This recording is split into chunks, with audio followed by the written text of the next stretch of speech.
김성민 목사님께서 고린도전서 9장 하반기에 있는 말씀을 전해주셨는데, 오늘은 고린도전서 9장 앞부분에 있는 말씀을 가지고 균형 잡힌 성숙이라고 하는 제목으로 함께 말씀을 나누도록 하겠습니다. 하나님께서는 우리가 영적으로 성숙해지기 원하십니다. 성장주의가 결과주의 그리고 성과주의로 몰아가는 그러한 경우를 우리는 많이 보았습니다. 한국 경제가 급성장을 했는데 그 급성장 때문에 많은 위험 요소와 여러 가지 또 해로운 것들을 보기도 하였고요. 또 한국 교회가 급성장을 했는데 그 성장 가운데에서 성숙하지 못해서 일어나는 분쟁과 그 어려운 갈등들을 우리는 보았습니다. 그렇다고 해서 성장이 나쁜 것은 아니죠. 우리에게는 성장이 반드시 필요합니다. 성장하지 않을 때 경험하는 이 안타까움을 우리는 너무나도 잘 알고 있습니다. 우리 부모로서 자녀들이 성장하지 않을 때 얼마나 답답합니까? 마찬가지로 하나님께서 우리가 그리스도인으로서 성장하지 않을 때 안타까워 하십니다. 근데 이 성장은 성숙으로 이어져야 됩니다. 왜냐하면 성숙이 없는 성장은 결국 문제를 안게 되기 때문에 그렇습니다. 그러면서도 계속 같은 문제를 가지고 고민하고 넘어지는 미성숙한 모습을 우리 자신이 보게 됩니다. 염려하지 말아야지, 넘어지지 말아야지 하면서도 우리는 똑같은 문제를 가지고 넘어지고 여전히 염려합니다. 다른 사람들 좀 넓게 좀 안아줘야지, 좀 품어줘야지 하면서도 우리는 똑같은 그 문제에 걸리게 되면 그 사람들을 용서하고 포용해 주는 것이 결코 쉽지가 않습니다. 이렇게 미성숙한 나 자신의 모습을 보면 볼수록 얼마나 부끄럽게 여겨지는지 모릅니다. 과연 나는 제대로 신앙생활을 하고 있는가? 여러분은 온전한 신앙생활을 하고 계십니까? 그 가운데 어떤 분들은 극단적으로 질문을 하죠. 나는 혹시 가짜 그리스도인은 아닌가? 예수 그리스도께서 우리 안에 살고 역사하시고 계시지만 미성숙한 가운데 머물러 있을 때 우리에게는 이러한 고민이 있을 수밖에 없습니다. 성숙은 자동적으로 이루어지는 것이 아닙니다. 의도적인 갈망과 함께 도움이 필요합니다. 우리의 가정 가운데서도 우리가 성숙해지기 위해서는 성숙한 어른이 필요합니다.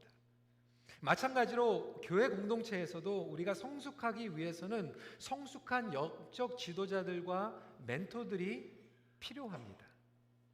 그들의 모범적인 희생과 헌신을 통하여서 결국 우리가 성숙이라고 하는 것이 무엇인지를 배워가기 시작하고 공동체가 바로 세워지기 시작하는 것입니다. 그리고 우리의 삶도 온전히 예수 그리스도 안에서 세워지게 되는 것입니다. 성숙이라고 얘기하지만 여러분, 그렇다면 이 성숙의 측정도는 무엇일까요? How do we measure maturity? How do we define maturity in our lives? 이것이 질문이라고 하는 거죠. 우리가 성숙을 원하는데 과연 우리는 어떻게 성숙할 수 있을까? 오늘은 이 진정한 성숙 그리고 균형 잡힌 성숙은 어떻게 이루어지는가에 대해서 함께 살펴보길 원합니다. 첫 번째로 자신의 권리를 내려놓는 것이 성숙의 시작입니다. 제가 아까 초반에 질문했습니다. 어떻게 우리는 성숙해질 수 있을까요? 제가 예전에 노래 가사가 생각이 나요. 아픈 만큼 어떻게 되죠? 성숙해지고, 아픈 만큼 성숙해지고. 그 가사가 너무 멋있지 않습니까? 아픈 만큼 성숙해지고. 이 세상에서는 그렇게 얘기하는 거야. 그래, 아픈 만큼 성숙해진다. 그래, 내가 아파야지. 좀 아파봐야지 성숙할 수 있다라고 생각합니다. 저도 예전에는 그런 줄 알았어요. 그런데 목회를 하면서 사람들을 많이 경험하면서 깨달은 게 있어요. 아픈 만큼 절대로 성숙해질 수 없다. 저는 오히려 반대로 아픈 만큼 더 강팍해지는 모습을 보았습니다. 상처받고 실망하고 어려움에 봉착하다 보면 오히려 성숙해지는 것이 아니라 오히려 집착하게 되는 부분, 다른 사람들을 더 아프게 하는 그러한 부분들을 보게 되었습니다. 세상이 이야기하고 있는 성숙과 성령이 얘기하고 있는 성숙은 완전히 다릅니다. 성경은 성숙의 기준을 분명히 이야기하고 있습니다. 성숙의 방향도 분명히 얘기하고 있습니다. 그것은 예수 그리스도를 닮아가는 것이 성숙인 줄 믿으시기 바랍니다. 그래서 예수님께서 성숙 그 자체세요.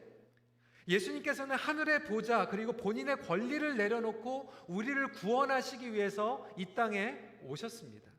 자신의 권리를 내려놓고 십자가를 향하신 예수 그리스도께서 우리도 우리 자신을 부인하지 않으면 절대로 십자가를 지고 예수님을 따라갈 수 없다라고 아예 처음부터 못 박아서 말씀하셨어요. 그러니까 성숙이라고 하는 것은 나의 권리, 나의 자신을 내려놓지 않으면 절대로 들어갈 수 없는 것이 성숙입니다. 우리의 삶에서도 마찬가지고 오늘 본문에서도 마찬가지예요. 사실 오늘 본문으로 돌아오면 바울은 사도로서의 지금 권리를 가지고 있다라고 얘기하고 있어요. 본인은 사도였어요. 사역자였어요. 목회자였어요. 충분히 자기의 몫을 존중을 받으면서 누릴 수 있는 권리를 가지고 있어요. 그것도 고린도 교회는 사도 바울이 개척한 교회였어요. 그에게 먹고 마실 권리가 있었고 즐길 수 있는 권리가 있었어요. 그는 5절에서 이렇게 얘기를 합니다. 같이 한번 읽어볼까요? 시작. 우리가 다른 사도들과 주의 형제들과 게바와 같이 믿음에 자매된 아내를 데리고 다닐 권리가 없겠느냐. 베드로 같은 경우는 결혼을 했고요. 그리고 와이프를 데리고 다녔어요. 아니 그건 당연한 거 아닙니까? 그런데 이 사도 바울이 오늘 여기서 이렇게 얘기하고 있는 것은 아내와 다니는 것이 잘못됐다고 얘기하는 것이 아니라 그 당시에는 사도를 존중했기 때문에 사도의 가족들이 동반해도 교회에서 그 경비를 다 보조해 줬어요. 사도 바울은 그것이 잘못됐다라고 얘기하지 않습니다. 그것도 권리라고 얘기하고 있어요. 7절에 보니까 누가 자기 비용으로 군 복무를 하겠느냐, 누가 포도를 심고 그 열매를 먹지 않겠느냐, 누가 양떼를 기르고 그 양떼의 젖을 먹지 않겠느냐. 사도 바울은 여기서 세 가지의 예를 들고 있는데 군인 그리고 농부, 양치기의 비유를 통하여서 세상적으로 봐도 상식적으로 봐도 이 세 가지 경우에 이 비용을 서포트 받는 권리를 충분히 가지고 있다라고 이야기하고 있습니다. 더 나아가서는 상식적뿐만이 아니라 성경적으로 봐도 권리가 있다. 그래서 8절에 보니까 내가 사람의 예대로 이것을 말하느냐, 율법도 이것을 말하지 아니하느냐. 세상적으로 봐도 상식적으로 봐도 성경적으로 봐도 사도에게 권리가 있다라고 하는 거예요. 마찬가지로 사도 바울에게도 이러한 목회자의 권리가 있었고 사도의 권리가 있었습니다. 그런데 성경을 보면 사도 바울은 그 권리를 내려놔요. 오히려 텐트 메이킹, 장막 사역을 통하여서 본인을 서포트하고 그 다음에는 교회들이 감당할 수 있는 곳에서 후원을 받아서 선교 사역을 감당합니다. 오늘 이 말씀을 이렇게 보시면서 참 목회자로서 이러한 설교를 하는 게 쉽지가 않죠. 그렇다. 이게 성경적이 아닌가. 우리도 이제부터 교회에서 목회자들, 선교사님들 서포트하지 말고 그런 권리들을 다 내놓는 그런 설교가 아니에요. 바울이 지금 고린도 교회로부터 받지 않았던 것은 간단합니다. 권리가 있었는데 그들이 너무 미성숙했어요. 준비가 되지 않았어요. 나중에 보면 빌립보 교회 같은 경우에는 성숙하였던 교회였고 사도 바울이 너무나도 사랑을 많이 받은 교회였기 때문에 빌립보 교회를 통해서는 사랑을 그리고 후원을 받았습니다. 강한 교회 그리고 준비된 교회에게는 서포트를 받았고 미성숙하고 준비되지 않은 공동체에게는 그 권리를 내려놓았어요. 여러분 이 원칙이 바로 성숙의 원칙이라고 하는 거예요. 우리가 교회 안에서 지금 한국 교회 안에서 여러 가지 분쟁과 어려움 가운데 있습니다. 여러분 그 이유가 왜 그렇습니까? 열심히 해서가 문제가 아니에요. 그런데 열심히 한 만큼 나의 권리를 주장하다 보니까 문제가 생긴 거예요. 내가 개척한 교회다. 내가 성장한 교회이다. 내가 이렇게 헌신해가지고 이 사역이 이렇게 컸다라고 하는 권리 주장을 하기 시작합니다. 교회 안에서 직분자들도 마찬가지 아닙니까? 내가 이 사역을 해서 얼마나 헌금을 했고, 내가 얼마나 노력을 했고, 얼마나 시간 투자를 했냐.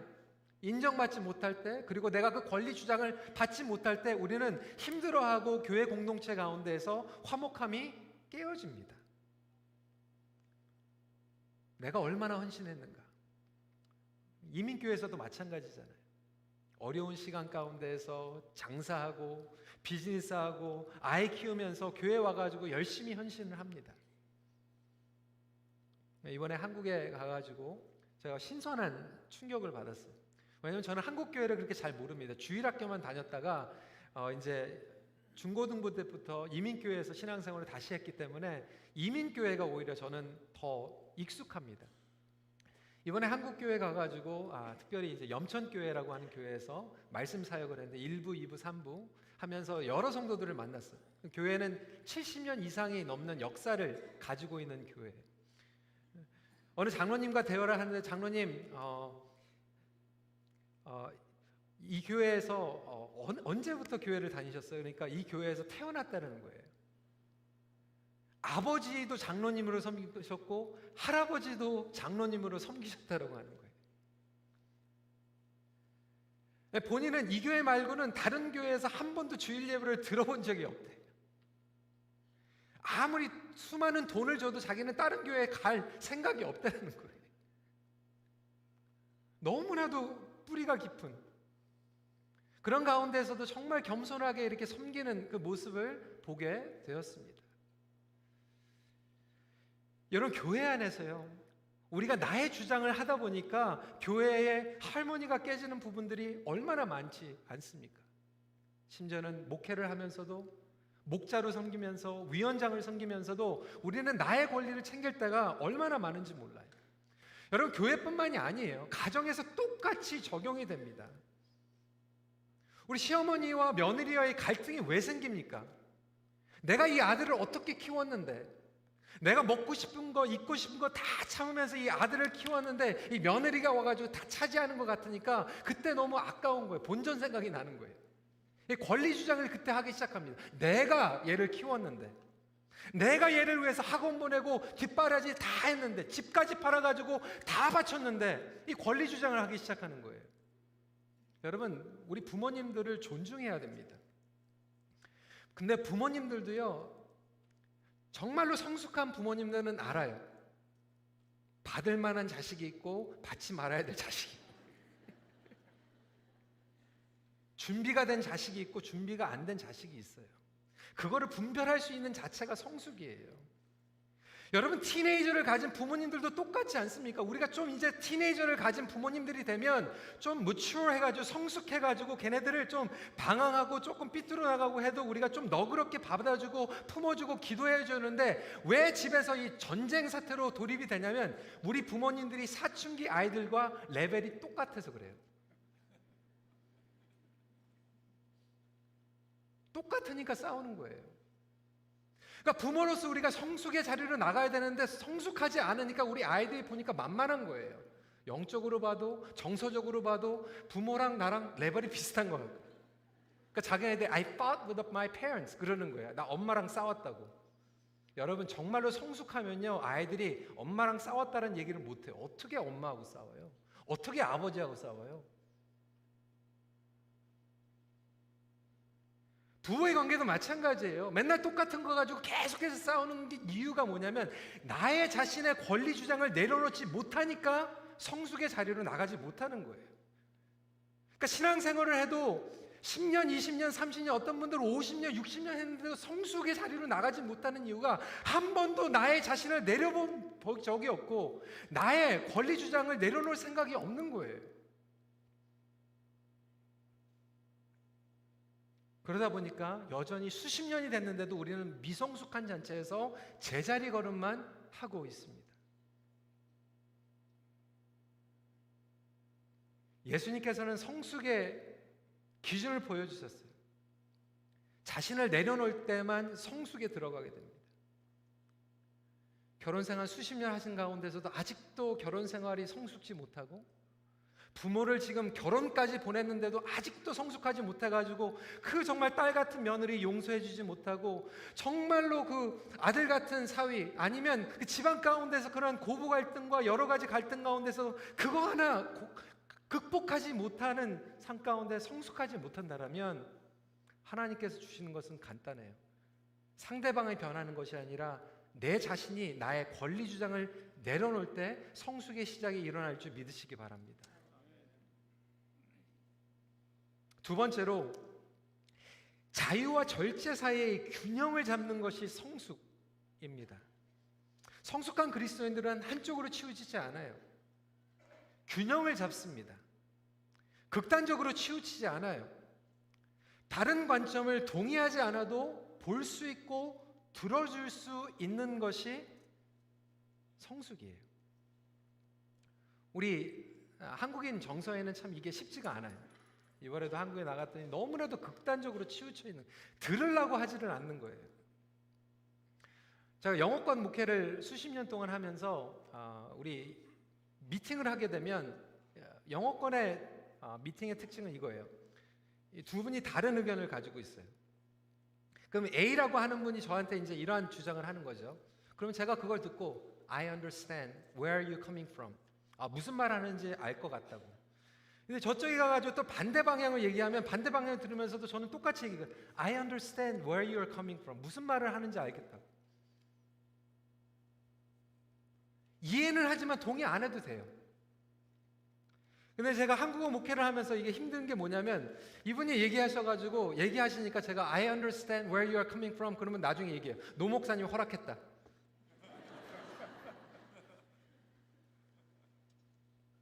제가 허락한 건 아니에요. 동의한 게 아니거든요. 그냥 이해한다는 얘기예요. 무슨 얘기를 하는지 이해한다고.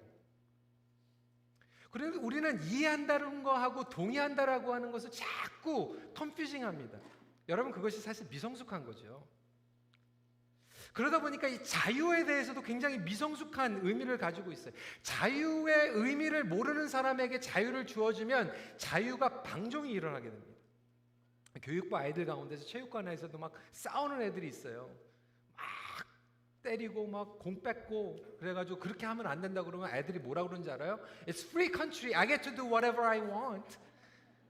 그게 자유가 아니죠. 방종이죠. 근데 한국 교회에서는 우리가 정말로 복음 안에서 자유함을 얻어야 되거든요. 근데 우리가 이 자유함을 많이 누리지 못했어요. 왜 그렇습니까? 우리 스스로 가지고 있는 이 억압감이 있어요. 율법주의, 눈치 보고 체면 보는 것 때문에 우리가 정말로 이 프리덤을 가지고 자유 가운데에서 신앙생활을 하는 것을 건강하게 배우지를 못했어요.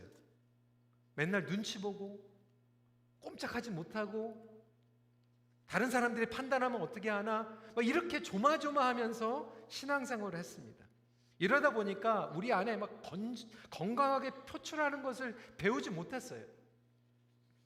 여러분 이스라엘 백성들이 그랬어요. 애굽에서 노예로 살아갔어요. 수백 년 동안 노예로 살아가다 보니까 갑자기 자유가 주어졌는데 이 자유를 가지고 하나님을 시험했어요. 자유를 가지고 황금 송아지를 만들어 버렸어요. 자유를 가지고 하나님을 원망해 버렸어요. 오늘 한국 교회가 빈곤은 이겨냈는데 부유함을 이겨내지 못했다라고 하는 것이 얼마나 절실히 공감되는지 몰라요. 오히려 부족하고 모자라고 환난 가운데 있으면 우리가 정신 차리고 영적으로 깨어있고 하나님 앞에 부르짖는데 자유함을 주다 보니까 그 자유함을 가지고 우리는 하나님께 가는 것이 아니라 방종하기 시작하는 거예요. 그래서 여러분 우리 삶 가운데서 하나님께서 여러분들에게 자유를 주셨다라면 그 자유를 가지고 하나님을 마음껏 찬양하고 성장하고 성숙할 수 있는 우리 모두가 되길 간절히 소원합니다.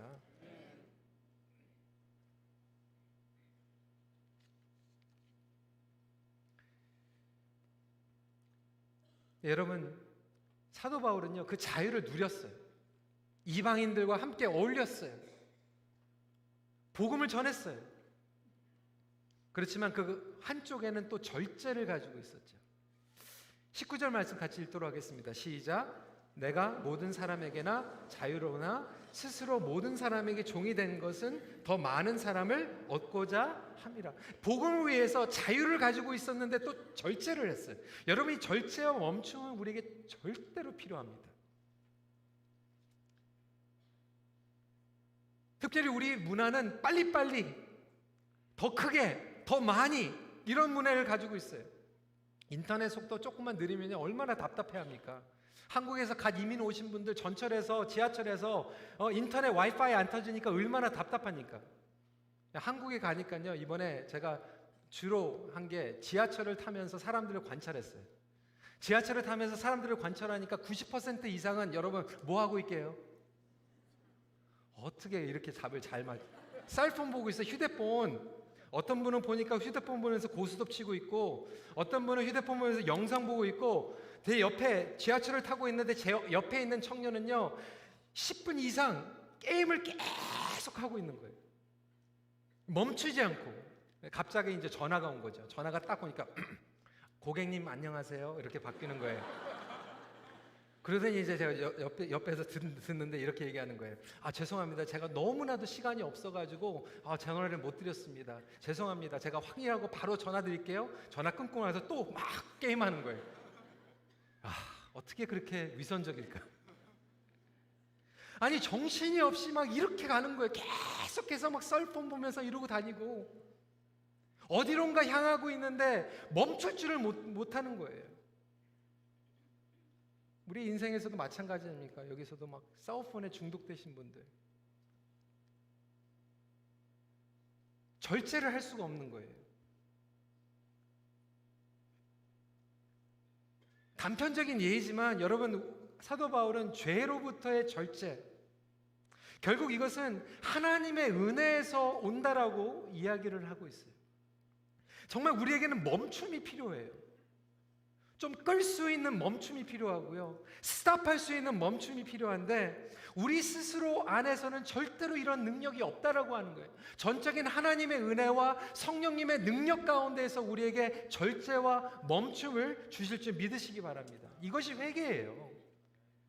이것이 바로 교회 공동체의 중요성입니다. 여러분, 우리가 주일날 모여 있는 게요, 여러분 그냥 단순히 예배 드리기 위해서 있는 것도 있지만 하나님께서는 뭐라고 말씀하시면 세상에서 정신없이 방향 없이 우리가 막 달려가고 있는데 주일날 여기 앉아가 좀 멈추라는 거예요.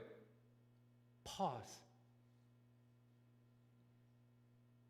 멈추면요 우리의 죄가 보이기 시작하죠.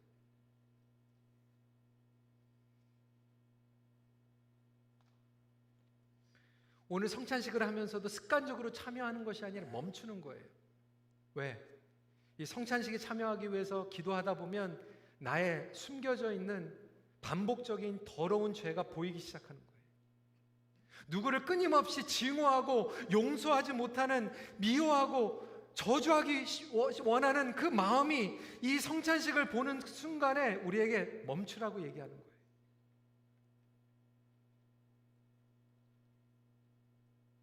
우리에게는 절제할 수 있는 힘이 없지만 하나님께서는 교회 공동체를 통해서 이렇게 만드시는 거예요. Stop, pause, slow down.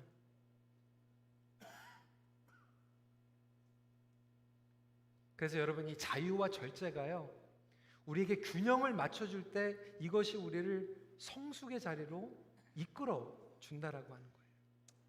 성도 여러분, 여러분 삶 가운데서는 정말로 복음 안에 자유하십니까? 근데 그 자유를 의미를 알고 계십니까? 여러분 삶 가운데 얼마만큼 멈춤이 있습니까? 절제가 있습니까? 이 자유와 절제를 구별을 못하고 막 살아가다 보니까 우리는 정신없이 뭔가를 하면서 살아가고 있는데 깨닫지 못하고 똑같은 일을 반복하면서 살아가는 거예요.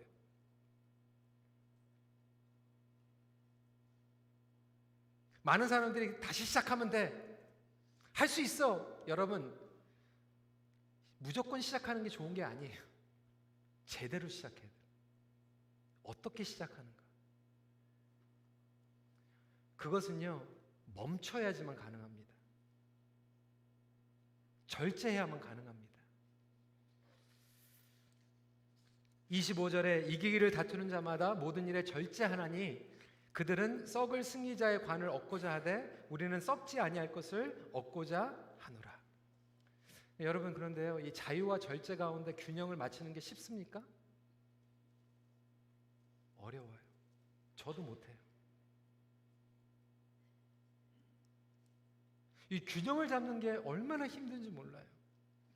이 자리에서 이 균형을 잡을 수 있는 사람은 아무도 없을 거예요. 어떻게 얘기하면. 근데 이것이 어떻게 가능할까? 제가 우리 강미애 권사님께 좀 도표를 좀 설명을 하면서 이거 표를 좀 만들었으면 좋겠는데 좀 부탁을 드렸어요. 강 권사님께서 너무 잘 만들어 주셨어요. 한번 첫 번째 보시고요.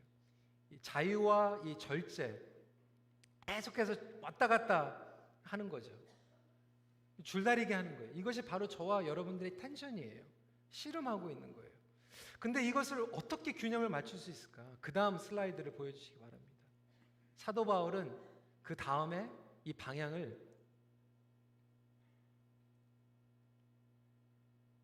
방향성을 가져야만 균형을 맞출 수 있다. 어떤 방향인가요? 사명의 방향이다라고 설명을 하고 있는 거예요. 그러니까 이 자유와 절제 가운데 우리는 균형을 맞출 수 없지만 우리가 어떠한 사명을 가지고 가는가가 특별한 목표와 에임을 가지고 있을 때 균형을 맞추며 나갈 수 있다. 좁혀갈 수 있다라고 이야기하고 있는 거죠. 그래서 마지막 포인트로 성숙은 방향성과 과정을 소중히 여기는 지혜입니다. 사도 바울은 사명과 부르심을 상기시키고 있어요. 12절 말씀 같이 읽도록 하겠습니다. 시작. 다른 이들도 너희에게 이런 권리를 가졌거든 하물며 우리일까 보냐. 그러나 우리가 이 권리를 쓰지 아니하고 범사에 참는 것은 그리스도의 복음에 아무 장애가 없게 하려 함이로다.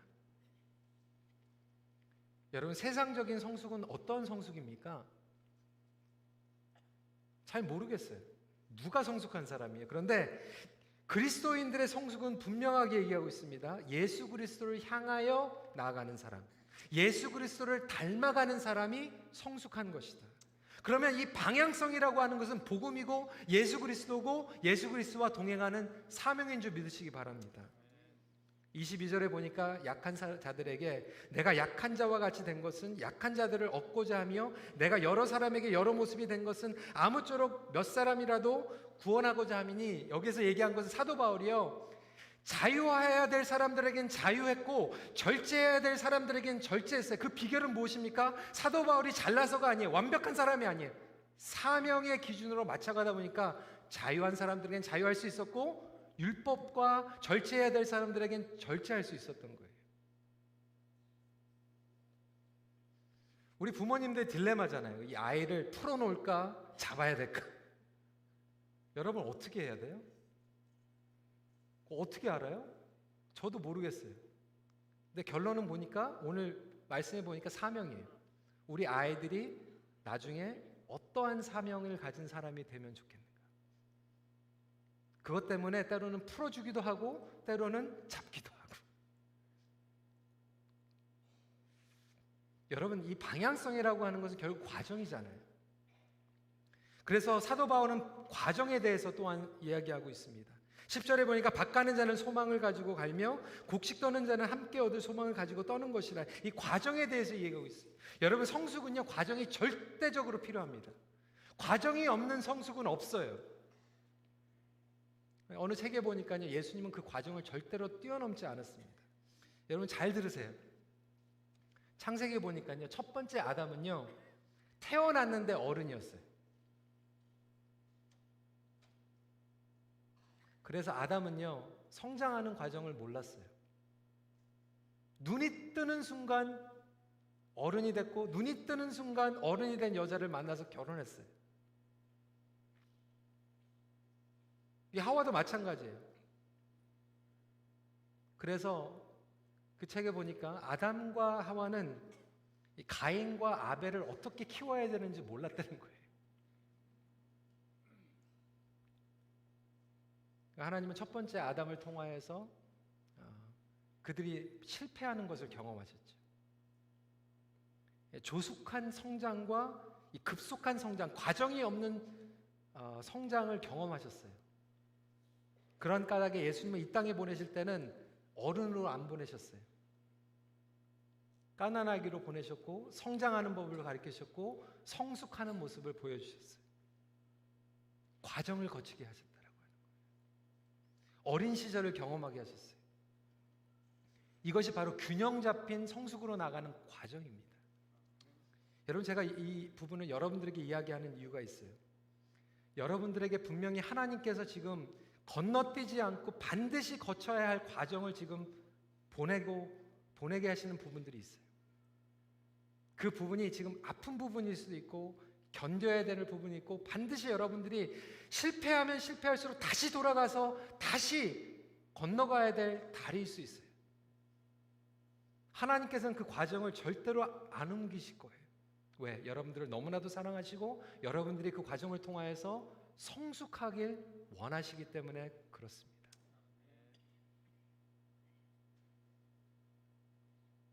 그런데 그 과정은 절대로 헛되지 않아요.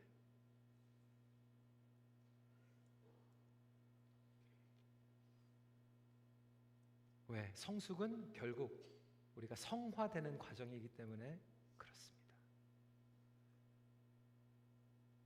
성화는 선택 과목이 아닙니다. 구원의 필수 과목입니다. 똑같은 일을 계속해서 반복하고 있는데 그 과정을 되풀이하고 있는데 아직도 배우지 못하고 아직도 똑같이 넘어지는 이유는 무엇일까요? 내가 내 권리를 내려놓지 못하고 있기 때문에.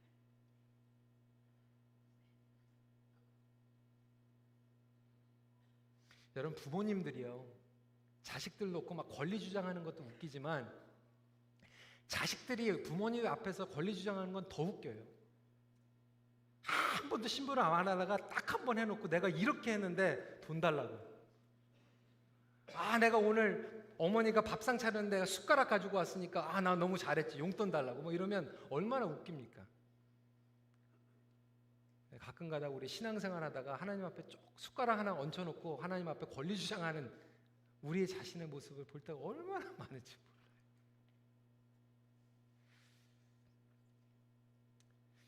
오늘 말씀을 정리합니다. 이 과정을 지나가는 것은 쉽지가 않죠. 쓰러질 때도 있습니다. 어떤 분들은 쓰러져요. 넘어져요. 죄를 지어요. 그러면 어떤 생각이 드냐면 내가 여태까지 막 쌓아놨던 모든 탑들이 막 무너지는 것처럼 생각하시는 분들이 있는데 여러분, 절대로 그렇지 않음을 믿으시기 바랍니다. 무너지는 것이 아니라 하나님께서는 그것들을 다 회복시켜 주세요. 주님 앞에 돌아올 때. 넘어지셨습니까? 다시 일어나십시오. 자유와 절제 가운데서 균형을 잃어버리고 넘어졌습니까? 예수 그리스도를 다시 향하십시오. 다 무너진 것이 아니라 회복되고 더 나아가서 그것을 통하여서 성숙을 선물로 주실 것을 믿으십시오. 예수님을 바라보는 만큼 예수님을 닮아가는 성숙을 경험하게 됩니다. 함께 기도하도록 하겠습니다.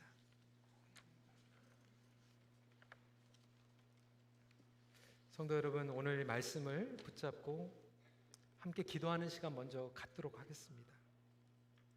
주님께서는 우리를 살리시기 위해서 자신의 모든 권리를 내려놓으셨어요. 여전히 우리의 삶 가운데에서 하나님 앞에서 권리 주장하고 있는 부분들, 아니 사랑하는 나의 가족들에게 내가 내려놓지 못하고 아직도 주장하고 있는 것들이 있다라면 이 시간에 오늘 성찬에 참여하기 전에 이렇게 기도했으면 좋겠어요. 주님, 내가 이 한평생 살아가면서 똑같은 것을 반복하고 똑같은 것에 넘어지고 괴로워하기보다 이 시간을 통하여서 조금이라도 성숙의 길로 나가게 은총을 베풀어 주시옵소서. 하나님께서 주신 복음 안의 자유와 절제 가운데서 사명이라고 하는 방향성을 가지고 이 과정 가운데 균형을 잡을 수 있는 신앙생활을 살아가게 하여 주시옵소서. 우리 이 시간에 말씀을 붙잡고 잠시 기도하는 시간 갖도록 하겠습니다.